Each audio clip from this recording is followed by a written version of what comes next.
Welcome back to another video on the buying process. Today we're going to talk about final steps before closing. So you've gotten past inspection and the appraisal process, and hopefully everything's gone fairly smoothly up to this point and you're past some of those bumps in the road. Now you should be coasting a little bit more and getting excited about getting into your new home. Expect a couple things to come up at this point. Underwriting conditions almost always happen towards the end of the loan process, where an underwriter will look at the file and say, you know what, I need some updated W-2s from your employer, or I need an updated bank statement from your bank. Things like that aren't uncommon. So just because you got initial documents to the lender doesn't mean that's the only thing you'll have to do during the process. There may be little requests from the lender. So try to have patience with that, even though it can be frustrating. Also, another thing that I recommend is make sure to look over your settlement statement before you get to closing.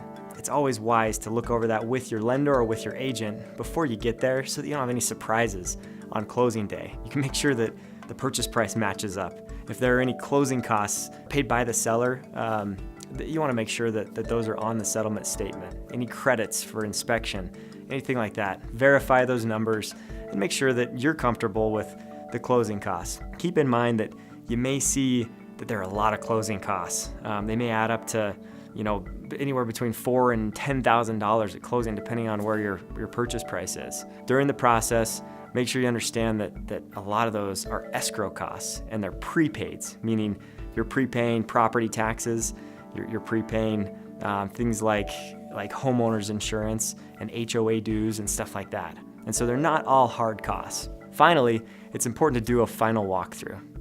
This is important because you never know what the condition of the property is like, and if it's the same as it was when you first saw the home, it could have been a month ago.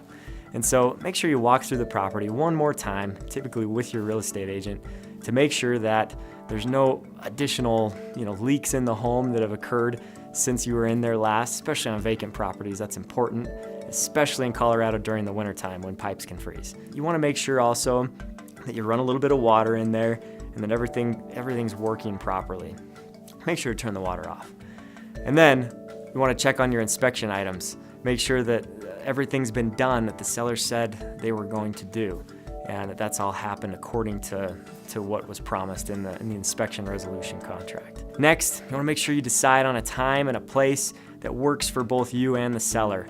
And the contract will dictate who decides that, but you want to make sure that you're comfortable with that. And also, another thing to be aware of is in Colorado, we're a table funding state, so as soon as closing happens, the house is yours. However, sometimes if a transaction's been really tough and both sides have negotiated a lot and just haven't got along very well, you can do a separate closing where buyer will close at one location, seller will close at a different one or different times. That does happen. Most of the time though in Colorado, closings happen together, it goes smoothly. So thank you for joining us. Stay tuned for our next video coming soon.